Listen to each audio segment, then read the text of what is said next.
Good afternoon. This is Jazz Mystic Priestess, and welcome on my Facebook page. I want to talk to you today about the Goddess Wisdom program that is starting next Tuesday, July 9th, just on the first quarter moon that we have in the cycle of the moon in Cancer.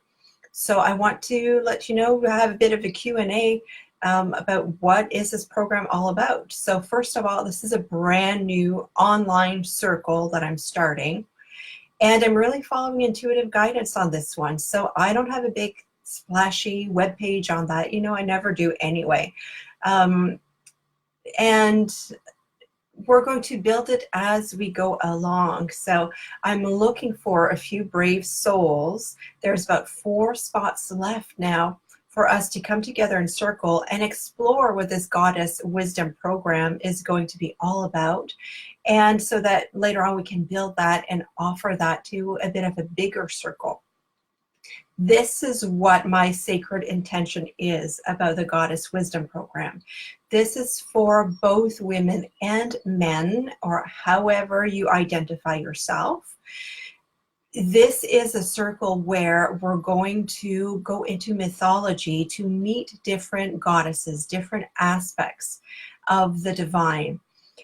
So every month, starting next week, I'm going to introduce a bit of mythology. So you know the story of the goddess. So you don't have to have any prior knowledge about mythology, about casting circles, about about anything in particular, but I do ask that you do have some prior knowledge about going into meditation and finding your own sacred place. Because this is an online group, you're going to have to set up sacred space in your own environment as we connect online to do this type of work. But that's kind of the only prerequisite. You need to know how to ground yourself and how to protect yourself and how to be in a Zen kind of space. I'm going to lead you to creating that sacred space as we open up as well. So even if you're not too sure, you can still join us, but you need to have the curiosity to join. And what we're going to do, as I mentioned, is that on the first week, this is a 4-week circle, and it's going to repeat every month on the new moon. So on the first week, on the new moon, I'm going to share you a bit of mythology. I'm going to introduce a goddess to you. So you're going to have the story of a goddess or a god and all of the other elements of the mythology for you to kind of live with and simmer within yourself. So you're going to read that piece of mythology, or I might create a video, however we find works best for us, but just so that you become very much aware of that piece of mythology that we're going to work with. And you just read it and simmer it like a good story for the whole week. See what you identify with. And then the next time the week after, also when we come into circle, there's going to be some journeying, some more meditation to go a little bit deeper into the mythology. And I want us to know a little bit more also about the historical perspectives of this mythology. Where did it originate from? Because we can't judge any mythology from where we are now in this society, because society was a little bit different back then. So if we want to know the true meaning of the different symbols, of the different interactions, of anything that's in the myth, we kind of have to go back in time and see, well, how was society back then? What was happening culturally back then? So there's all of that simmering to be done as well. And we're going to journey as well in the Akashic Records. So in the second week, I'm opening up the Akashic Records so that you can connect to your own wisdom and see how you connect to that story. What speaks to you through that story? So there's that meditation and the journeying through the story.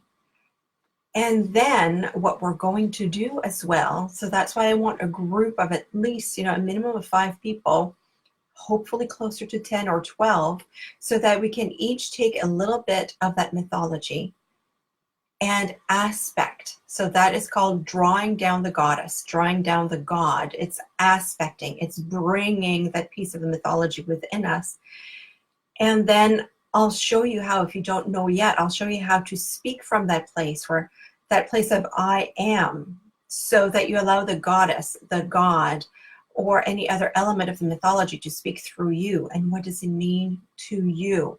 Allow the words to flow through you. And by being together in a group, we gained so much more different perspective of this mythology. So it's just so, it deepens our understanding of the goddesses and the gods. It makes it a lot more personal, and it makes it alive again in our everyday life. Where we're going to go from there is finding ways where this mythology is still relevant to us today. And that's going to be a personal journey for each one of us, because we're at all kinds of different places in life, right? In our relationships, in business, in work.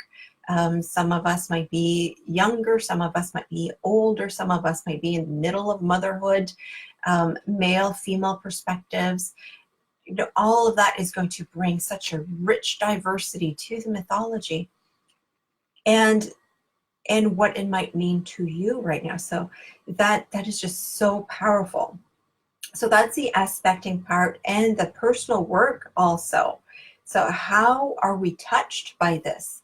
And we're going to journey through that and then report back on what you noticed in your life during the month.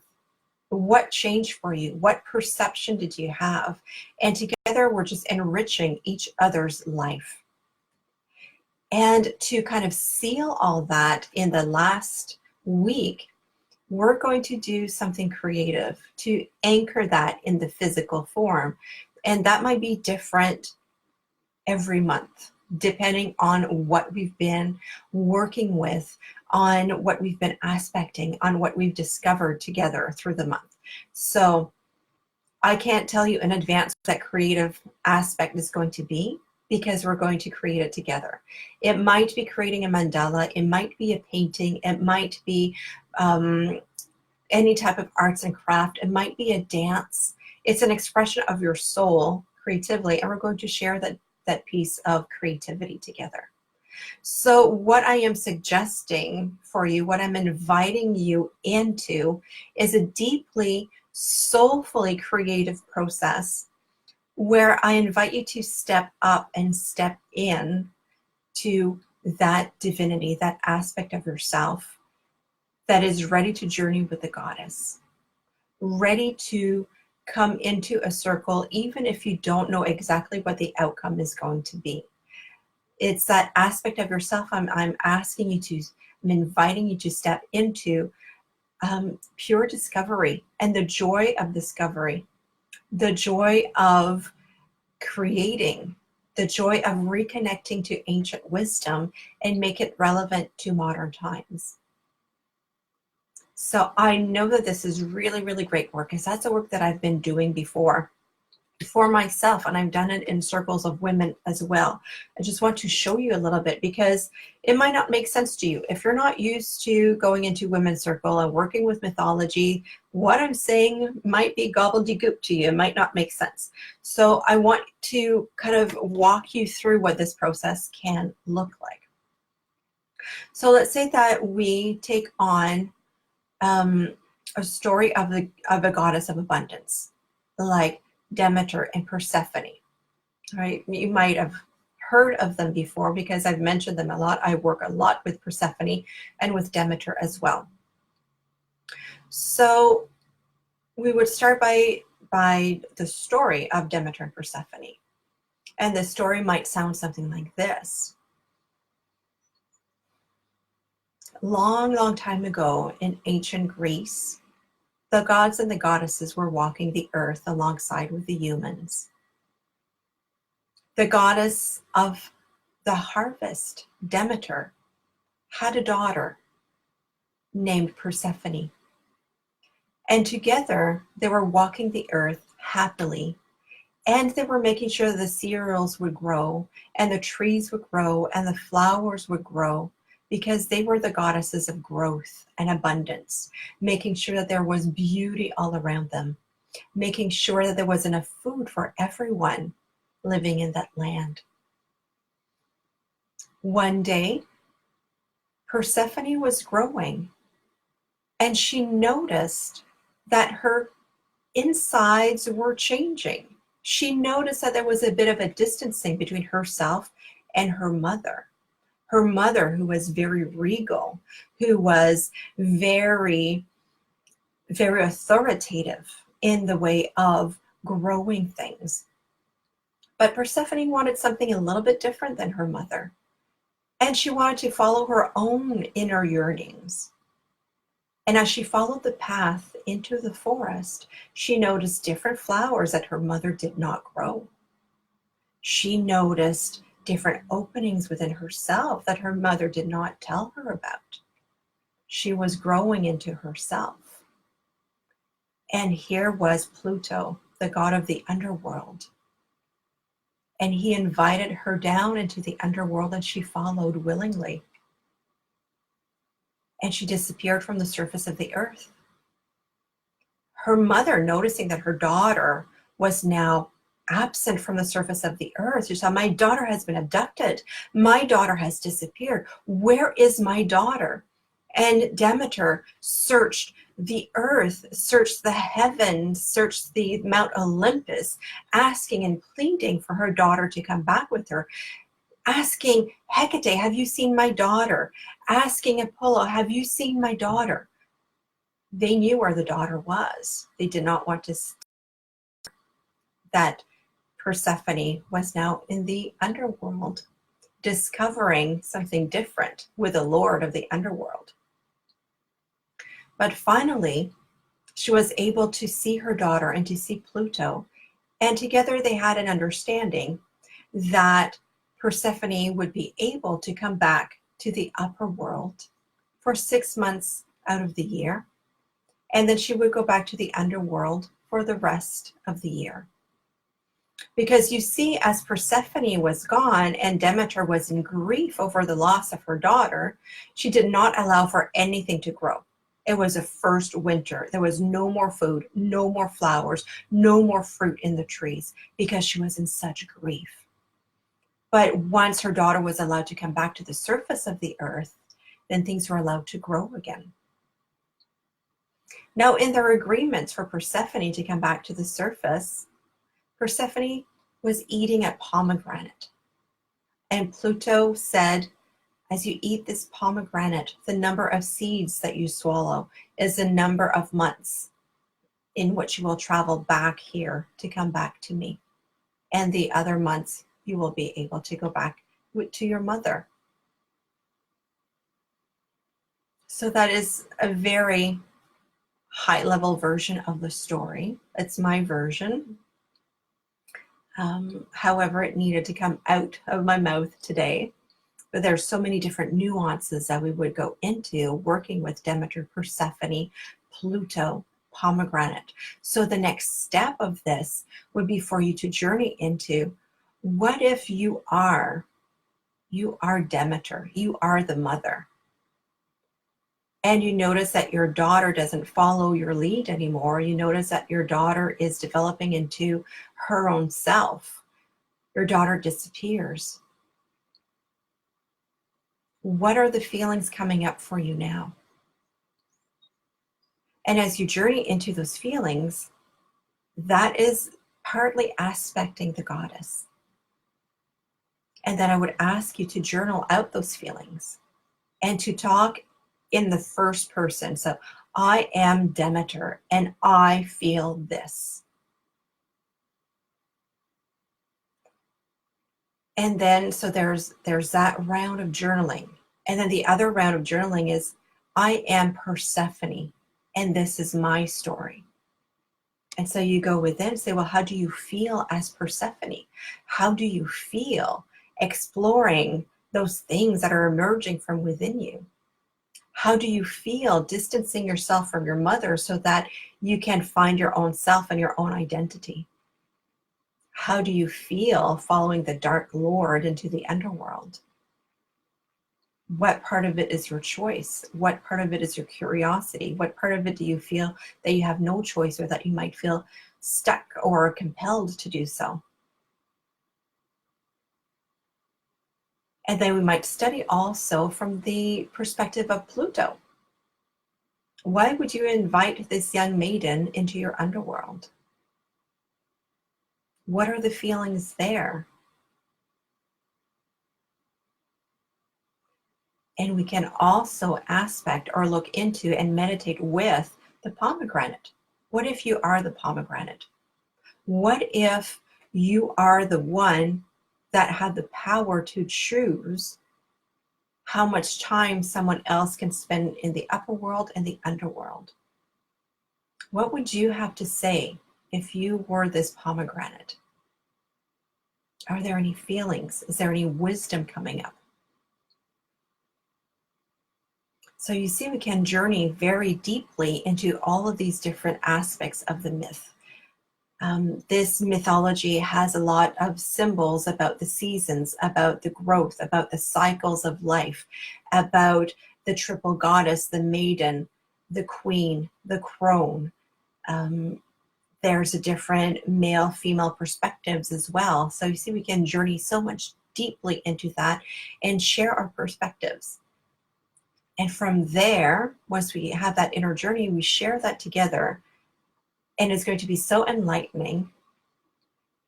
And as I mentioned, you'll get to know the goddesses, the gods, the mythology on such a deeply personal level. They're going to live through you again. And so you're going to feel like you're anchoring the divine energy as you walk every day on earth in your daily life. Because that mythology, those perspectives that we're going to develop together, it's not just for you to know something new, but it's for you to embody a different type of wisdom. So then let's say that we talk about Demeter again and her grief. So you're going to learn a whole lot about grief. So when you meet grief in your life, the wisdom of Demeter is going to come back up to guide you. When you meet different, if we work with Persephone, and her desire to rediscover herself. And the desires to discover yourself is going to come up in your life, whether it's in your business, whether you're in your teens or 20s, or whether you're in your 40s, or you're having a midlife crisis, or your kids are gone to university, we're going through menopause, right? There's that need to rediscover yourself. So then the wisdom Persephone is going to be very useful for you in those days. Does that make sense? So I'm inviting you to step into the circle, not only to know history or mythology or drawing down the goddess and feeling so powerful, but I'm asking you to step into the circle so that you can embody this wisdom, transform your life from the inside out, and shine that light of wisdom in the world around you, because you've developed new perspectives, new way of seeing and perceiving life. Does that make sense? So if you want to join me in this journey, and I really hope for you to join me on next Tuesday, I'll be posting a link, and you just need to sign up for that link. So that is, we're going to start with the month of July and see how that goes. And then I know that August I'm on holidays, and we might need to restructure a little bit, and then we'll start again in September and the new moon in September. So for this 4-week program is going to be 4 Tuesdays starting next week. It's only $44 Canadian to join. So it's a very, very low investment point. And I know that this has a power to transform your life. So join me and let's have fun creating this together. Just follow the link, send me a message. If you have any more questions, pop them in the comments and I'll answer them for you. If you feel called, if there's something in you that has just lighted up and you really feel like joining me, listen to that piece of intuition and just join me. Just register at the link. This will be a wonderful, wonderful journey. I know it will be, and I'm looking forward to welcoming you in that circle. All right. Until then, I'm sending you a whole lot of love. Bye for now.